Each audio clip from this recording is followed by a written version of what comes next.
So this is a 2006 Jeep Wrangler TJ, and I have the problem with my blower motor for the AC. As you can see, it doesn't blow at the lowest two settings, but you go up to higher settings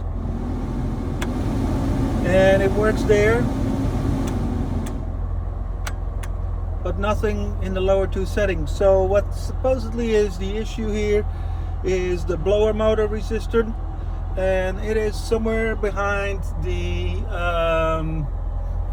glove box here. So we're going to remove that, and we're going to see how we can replace the resistor. So in order to get to the blower motor resistor, you have to remove the glove box, and what you can do is just open it up here, and there's a little latch here, and then you can just kind of take this whole thing out, and it's going to be out of the way so you can see a little bit what's going on behind here. So now we have the glove box gone. The blower motor resistor is kind of there, as you can see, but it's hard to get to from here, so you really want to go from the bottom. But as you can see here, I think there is a light sort of in the way, so we're gonna have to remove that. It just looks like a Phillips head, so we're gonna take that off. So here I'm using a Phillips head to get that light removed and give us a better access to that blower motor resistor. So this resistor is attached with two 5/16 screws, which I used this bit for, and it's kind of tricky to get to. I went from the bottom, but as you can see there, it's kind of tough, and when you look from the bottom, you can see kind of the hole of the bottom screw of the two, one on the right bottom and one on the left top, and I pulled those out. It was a little finicky, but now I'm gonna see if I can get this board out. Okay, so now I need to pull this board out, and it's really kind of loose right now, so it should come out pretty easy. Here, pull it out this way and then kind of turn it.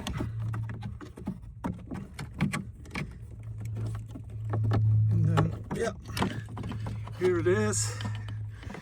And then on the other side there is some sort of latch here, which I think I have to push in or something to get this thing out. Let me mess with that for a second, get these plugs out.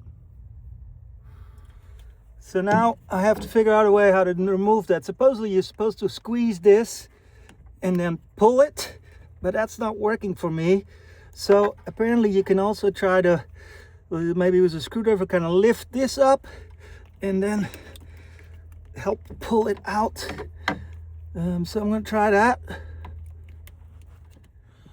Okay, and there's a little tab here that you can press, and it lifts up the little thing on the inside. I don't know if you can see that, and then you can kind of pull it out. So, and here is the culprit, or what we think is the culprit. And then I have the new one right here, so I'm going to try to put that one in, but I'm going to put that in the slot first and then put the plug back on top of it. Okay, so here's the new one, and see if I can figure out where this thing came from and put it back here. Feel where the hole is for this. Here, okay.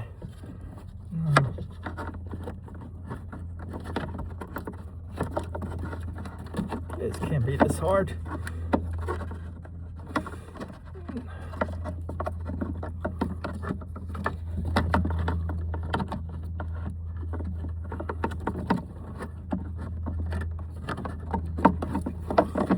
Alright, it is in there now, and now I just got to put these two screws back. Okay, so after trying this for quite a while, I used a couple of different small ratchets to get in the small space to tighten those two screws, and it was it wasn't fun. I mean, you can see the one there, the top one, but there's one on the bottom that went easier. This one wasn't completely straight, but I got it mostly in, so we're gonna work with that. And now I got to put the plug back on. Okay, now I got to kind of try to get this thing back in. Okay, and then pull it till it clicks or something. I don't hear any clicks.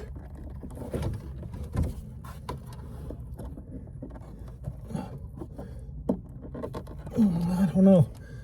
I hope it's in. Okay, and now the unit is back in and it's plugged in. I gotta put back the light and then the glove box. So let me do that. Okay, and now let's see if we can get this light screwed back in.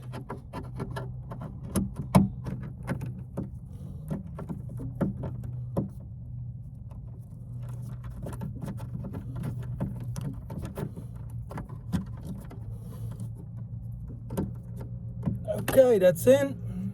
Okay, glove box is back in. All right, let's see if it works. Okay, air coming out on 1, 2, a little more, 3 more, 4 max. It worked. All right, don't forget to like and subscribe, and if this is helpful, leave a comment or if you have any tips. Thank you.